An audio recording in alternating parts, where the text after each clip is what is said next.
Young Adult Podcast. It is nice to have Pastor Aaron back on the podcast today. Ooh. It's good to be back. How did it feel missing 100? Was that I was a little sad. Yeah. Yeah, I was a little bit sad that I missed podcast 100. It felt weird not having you here on 100 because 100 was like this landmark event. Yeah, we had set a benchmark at when we were on podcast 16 or something. We're Yes. let's do 100 podcasts. I went back and looked at the very first podcast we did. Yeah. I think, if I remember correctly, it was July 25th, 2019. Wow. Was our very first podcast. We called it Maximize Your Summer. You can actually still listen to it. It's on the podcast. Yeah. It's just got to go, down to one. Yeah. And I purposely started the podcast. This is hilarious. I was like, July 25th, 2019. I'm saying the date so that we know when it all started. I don't remember saying that. That's awesome. Isn't that funny how I had the forethought or whatever it's called? Yeah. And anyway, and so we're working towards 100. We talk about 100 for years. Yeah. And then I wasn't even here for 100. You weren't here. I was bummed I wasn't here for 100. Now, I was missing it because I was on an incredible vacation with my wife. So I really wasn't upset that I wasn't here at all. No, nobody was the emotion is not upset or But I was bummed out that I missed 100. Exactly. I was like, it feels odd that Pastor Aaron's not here for a 100. Yeah. So, although I did listen to the podcast you did for 100. I thought those girls. It was really, really good. Those girls were. So they surprised me so much, Pastor Aaron. Yeah, it was awesome. They it was really did. really, really good. And they surprised me in all the right ways. Yeah. I wasn't sure how their responses would be to some of my questions. All right, I'm going to say this because I know I can be like this with podcasts. If you are a podcast listener and you're when they bring a guest on, you're just to do an interview, I don't know if I want to listen to this podcast with the guest because it's not the host that I love. I understand. I definitely have done that with podcasts. And I'm I don't know if I want to listen to this person interview this person that I've never heard of. Yeah. I mean, and you do think to yourself, I was going to say, I mean, how you liked it, though. You need to go listen to it. If you agree. skipped podcast 100, go back and listen to it because it was super, super good. On another note, did you hear what's coming this summer? What's coming this summer? Something is coming like an evil plague. No. Really? You didn't hear? Maybe I did, but right now I don't know what you're talking about. If I say the word billions, does that scare you? No. What about trillions? I mean, it depends on what it is. It doesn't really scare me right now. Cicadas. Oh, yeah. I did hear about this. It's apparently, I've heard the number trillion. I heard the number trillion. Yeah. Apparently trillions of cicadas are on their way.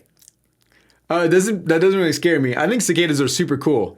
So we are not in the hot zone. Yeah. Chicago is, though. Yeah. And they sent out a letter to all the residents of Chicago in the suburbs. Yeah. And they told them to do two things. Okay. Get earplugs and cover your pools. Okay. That makes sense.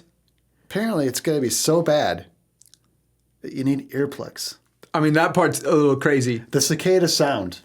I think it's a really cool sound. How do you, can you mimic it? Yeah. It's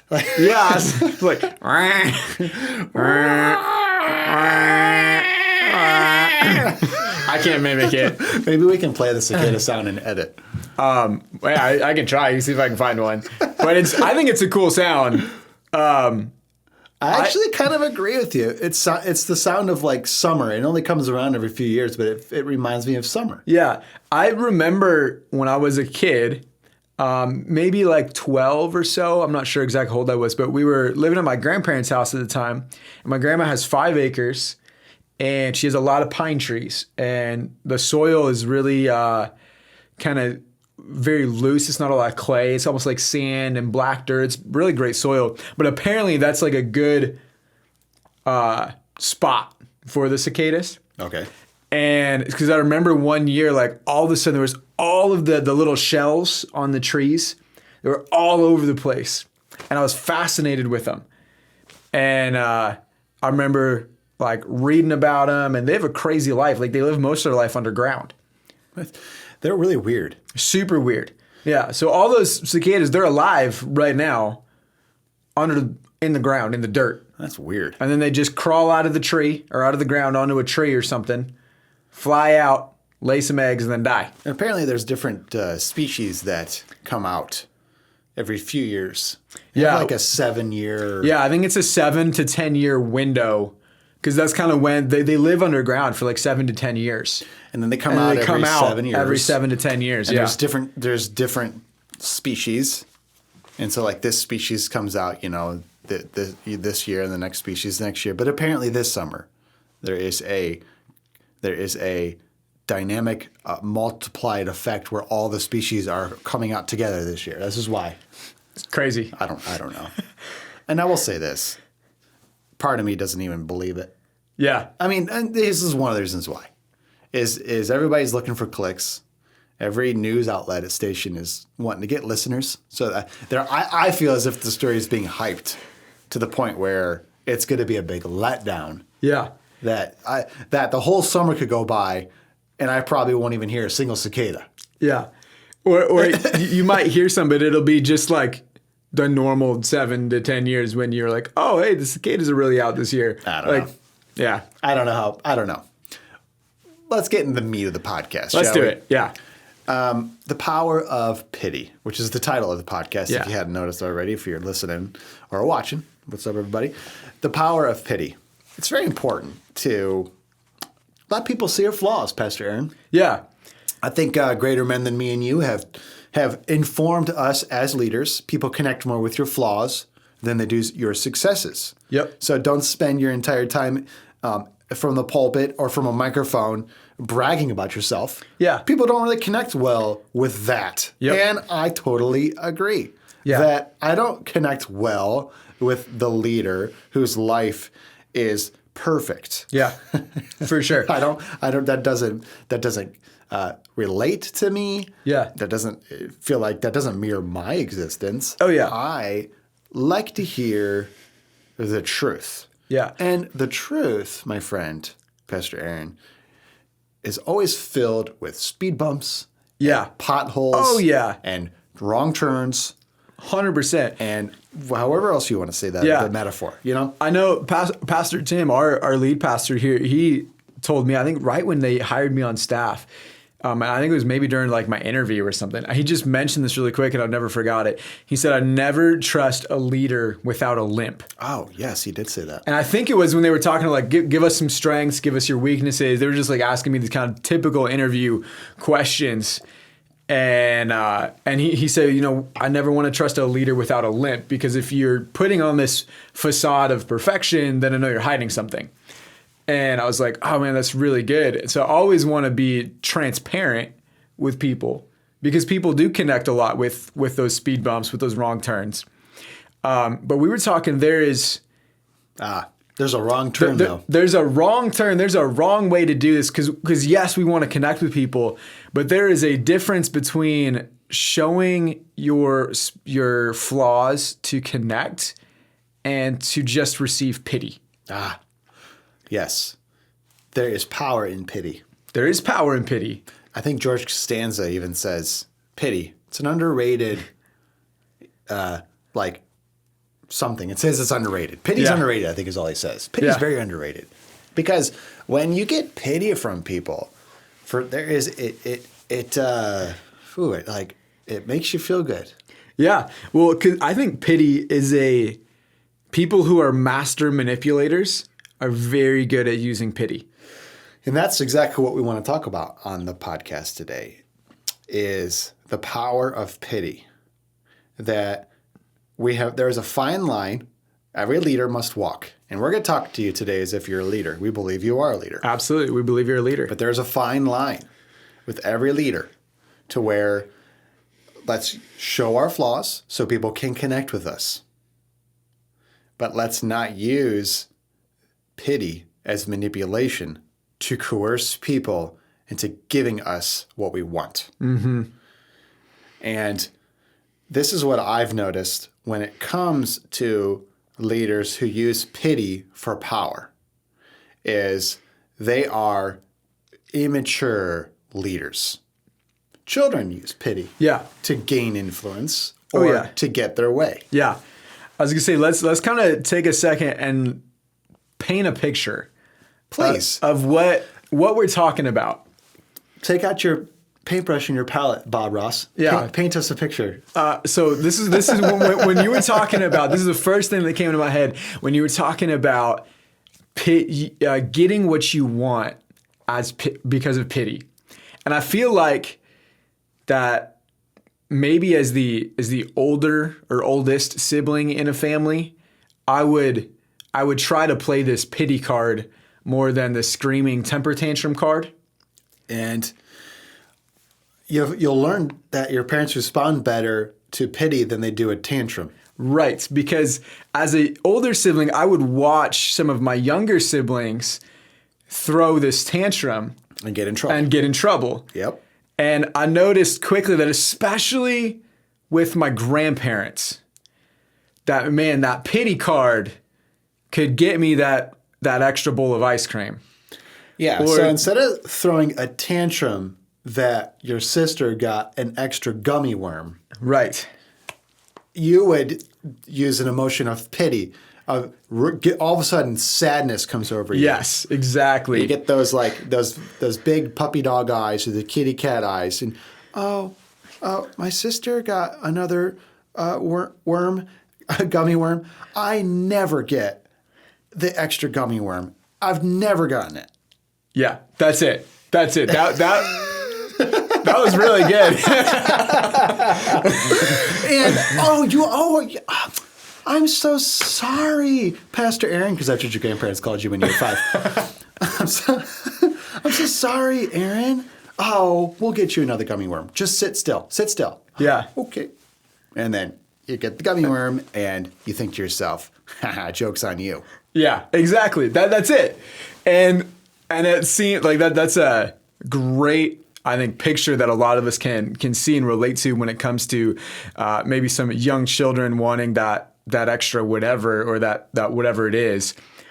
But let's kind of flip that picture now. Yeah. And you can really easily see how leaders and people with authority or a position or somebody who wants authority or a position will use that same emotion of pity to really, if we're being really honest, to manipulate somebody. There's power in pity. I, as a parent, respond more to the pitiful child than I do the child who's throwing a tantrum. Right. I respond well to the pitiful child. Yeah. I respond with patience and with care and love, and I want to help. But the kid throwing a tantrum and just demanding something is like, no, I'm not going to help you at all. Maybe it's not until you get a better attitude and da-da-da-da-da. And this is interesting, Pastor Aaron, because the smart one uses pity. Yeah. Yeah.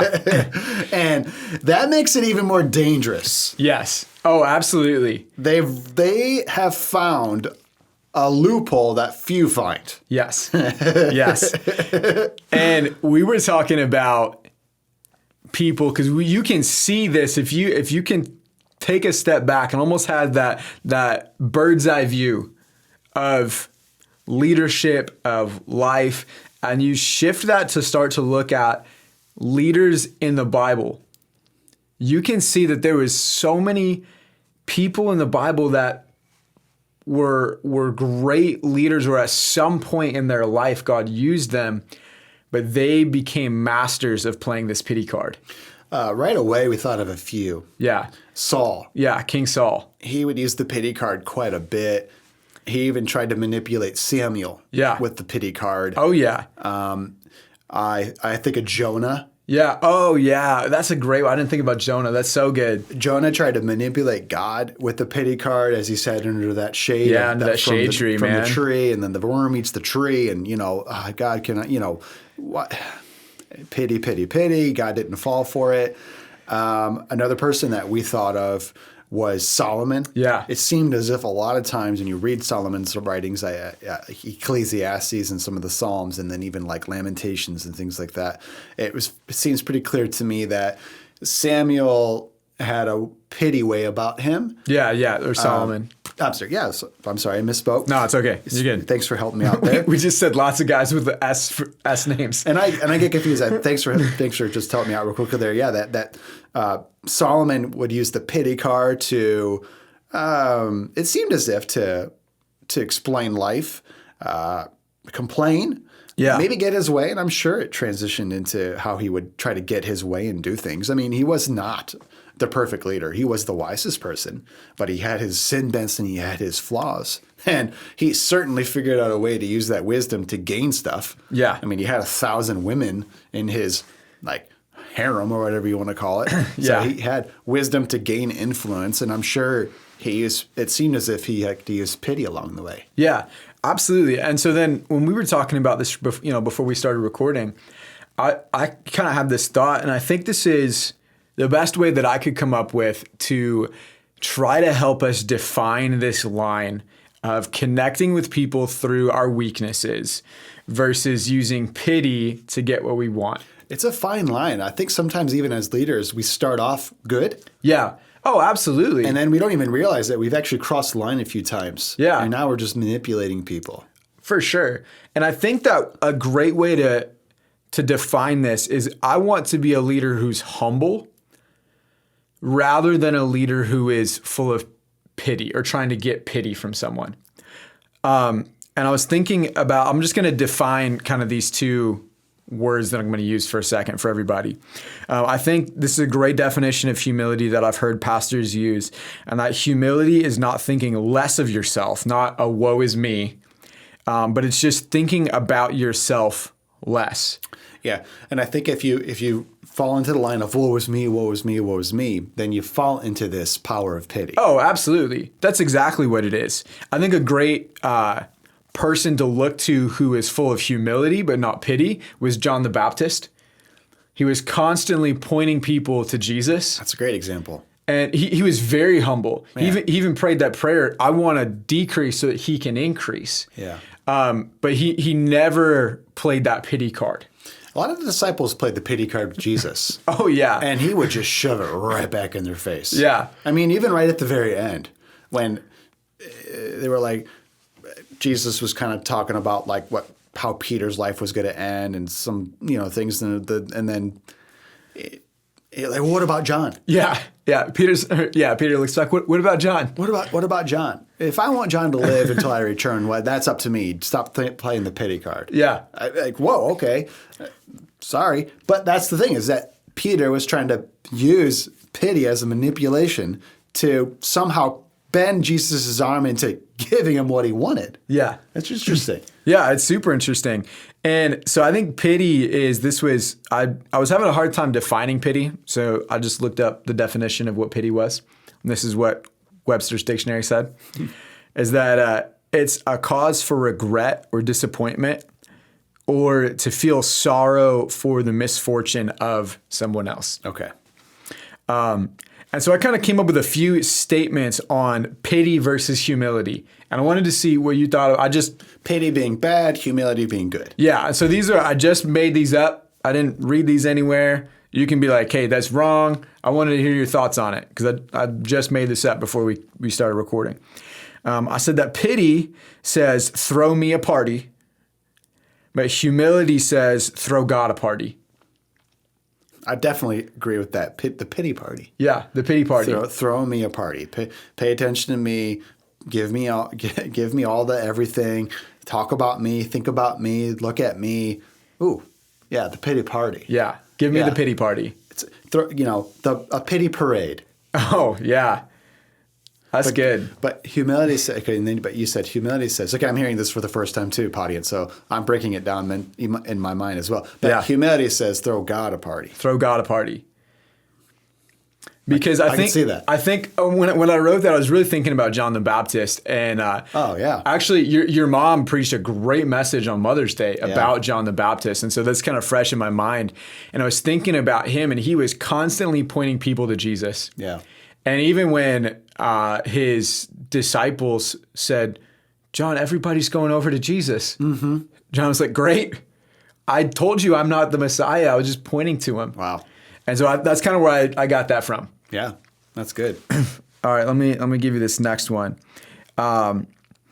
Pity says, "Look at how much I am hurting. You should do something about it, or you should stoop down to my level." And then humility says, "Let me show you my scars so that you can see that there can be healing." Wow. Absolutely. Absolutely. I think that's really good. As a leader, you need to show your flaws, and we've talked about this. You need to show your hurts. You need to be vulnerable at times.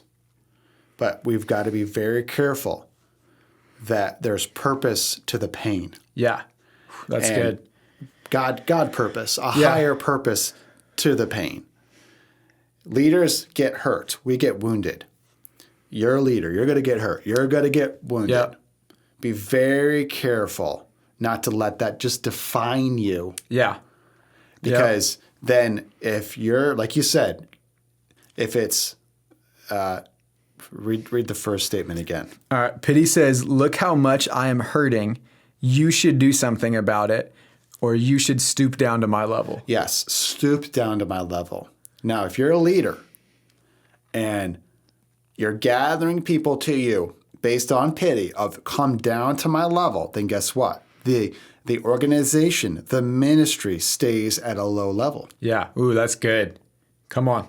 Because people can't rise higher than the master. That's what Jesus said. Yeah. The slave is not greater than the master. The servant is not greater than the boss. Yeah. It doesn't. Wow, it's not that's gonna, so good. It's not going to work. Yeah. So the leader, if he's low, and he's gathered people based on pity, then that's the level. That's the level. You're down low. You might be able to gather people. I think I've witnessed it many a time that you can gather people, thousands sometimes. Yeah. I mean, thousands. But the organization is very immature. Yeah. Wow, that's so good. See, And it'll fall apart easily because it's immature. Yeah. And the littlest of strife, it can crumble very quickly. Right. Man, that's so good. But your second part was, hey, let's read it again. Yeah, it says humility says that let me show you my scars so that you can see that there can be healing. Yeah, that's so true. We've got to point people as leaders, point people to the healer. Yeah. I got hurt, but there's going to be healing. We're going to get above this. We're going to rise above this. Yeah. And that the organization then rises. Yeah. And I think as a Christian leader, we need to be always pointing to that healer as Jesus. And Jesus will use lots of different processes. And sometimes Jesus will do it suddenly healing. Sometimes it's a process healing. I was recently listening to a podcast that they had a pastor of a church, and his church has one of the largest Celebrate Recovery, I'm not sure what they call them, but like stations, I guess. Like classes?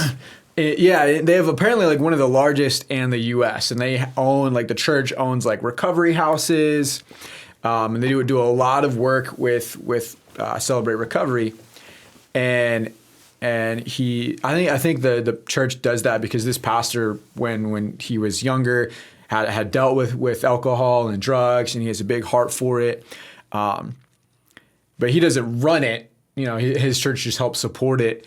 And he said he was talking to the guy that runs their Celebrate Recovery, and he's like, I always am trying to remind him that these processes, these programs, these steps, these are great, but we need to make sure that we are based on Jesus, that we're not just relying on a process, we're relying on a person to bring healing. That's right. And I thought that was really good. And I think that kind of goes with this is I want to, as a leader, yes, I've been hurt and I have scars, and there is times where I've some of them are self-inflicted, where I've messed up and I've had to pay for it. There was consequences to my actions because that's a real thing. Yeah. But I want to be able to point people to Jesus and constantly say, Jesus is my healer. That even through my pain, I've been able to find healing, not just because of a great process that I went through, but because I know the person of Jesus. Yeah, absolutely. I agree. Did you have any more statements? I got one more. And this was kind of my wrap-up statement of the rest of the statements I just made. I said, I think that the big difference is that pity wants something from someone else, but humility wants something for someone else. Wow. That if I'm going to use pity, if I'm going to play that pity card, Yeah. it's because I want to get something from someone. Yeah. What kind of things could you get? Like just their allegiance, Oh, yeah. their fanfare, their skill set, their talent. You want them on the team. You want them as a number when you're within your ministry. Yes, you want something from them. You want them to follow you. You want them to give to you money, Yeah. your time, talent, treasure, whatever it may be. Yeah, you definitely try to use this pity to get something from them. Yeah. Oh, yeah, I really agree with that. And then I think that humility wants something for someone else.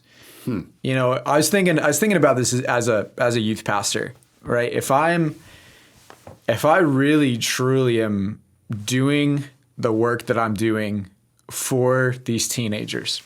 You know, I was thinking about our bus ministry that we're kind of re-ramping up, and it's been going awesome. God's been doing incredible things. We're having families start showing up to church. It's been wild, man. Because we've been picking up their kids and their teenagers. That's been like one of my favorite parts of all this. It's been incredible. But if I was out there doing it so that I could get just some more numbers of kids. Just so your social media credentials could be boosted. Right. Yeah. Then I'm doing that out of pity. But if I genuinely care about these students and these teenagers that we're picking up, then not only am I going to be doing it for their benefit so they can come and hear the gospel, but honestly, I'm going to be working harder. I'm going to be doing a better job. If my motivation is totally self-centered, then any time that working for them is inconvenient, I'm going to say no. Or I'm going to do it half-heartedly. But if I'm doing it for them, if I know that this, because a lot of these kids we pick up, the only time they ever go to church, the only time they ever really feel the love of Jesus is on Wednesday night when that bus shows up to their house. You know what? Aaron, is his last name Robertson? Robinson? Yeah, from Power Company. Yeah, he runs their bus ministry and he's like top leader of that Power Company Kids organization. And they run buses out to Pontiac, pick up kids. And now they do Detroit, picking up kids and buses. He was here. Yeah. And he was talking about their bus ministry, how they run it, Yeah. how it's organized. And they had talked about how they do house visits, I think every week. Yeah. And they go door to door. They visit with the kids who came on the bus that week or have ever come on the bus. And they meet the families and they talk to them and they hang out. And I remember somebody asked this question to him. What about the winter? You go out when it's really cold? Yeah. And I was curious to see his response to that question. Yeah. And his response shocked me. He deflected any chance he had there to say, woe is me, yes, it's cold. He answered that like, oh, yeah. These kids, they need us to go door to door.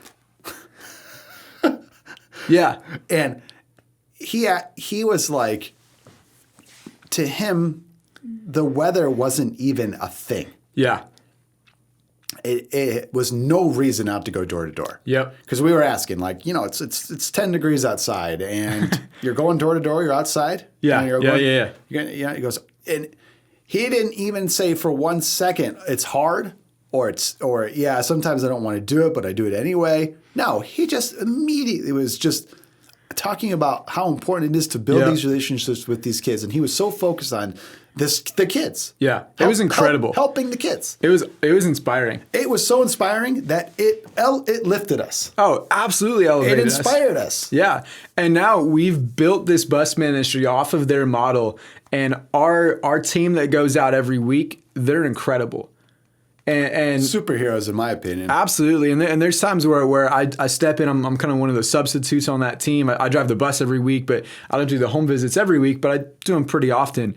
And to show up at these kids' house and see the joy that is on their face when we show up. Because I genuinely believe that for so many, not all of them, but for so many of them, the only time that they're getting to experience the genuine love of Jesus is when they're at church. When the people, the church people, that's usually what they call us, is the church people, when we show up. And that is the motivator, as I want to show them the love of Jesus. Yeah. And when that becomes your motivator versus what can I get out of this, I think your leadership game goes to a whole new level. Yeah, I agree. Well, this has been an interesting podcast. We're like learning as we go. Yeah. We're just like talking it out. Yeah. I've never heard this before. No, you guys are getting to hear us like just live break down a statement. Yeah. And sometimes I think to myself, there's something here, but I'm not sure. There's something here, like the power of pity, the power of manipulation. There's something there. I'm not sure what it is. Let's talk about it. Yeah. So you kind of heard it all get break down here for the very first time. Hey, I've never heard anybody else talk about this before, so who knows what we're doing. It's either a really good thing or a really bad thing. Yeah, we either just lit this building on fire for the good, or we have burned this building down. Yeah. And also, I want to let you know, summer's here. So if you're starting today to get your summer body, it's too late. That was so random. I heard that joke. I thought it was hilarious. The guy said, I thought it was a great joke. I just said the joke, but he said, all those people out there who are used to procrastinating and studying the night before, it's too late. Summer's here. You can't get your summer body. So that's it. Summer's here. Summer's here. Hope you got your summer body. If you don't, it's too late. It's too late. Summer's here. Catch you on the next one, audience. See ya. Wait. What we got? Next podcast has got to be mailbag. Oh, it's got to be mailbag. It's got to be mailbag. Yes, we haven't done. I was gone for the first month, or the first week, so we missed mailbag. Yeah, that next podcast is mailbag. We've got a few questions in, but we could use some more. Yes, we could use some more. So email them in to me, lucas@ignite.org, or me, Aaron@ignited.org, or put something in the comment section below on YouTube. Anyway, next week mailbag. Catch you in the next one. Bye. Bye. Youth and Young Adult Podcast. Youth and Young Adult Podcast. Youth and Young Adult Podcast.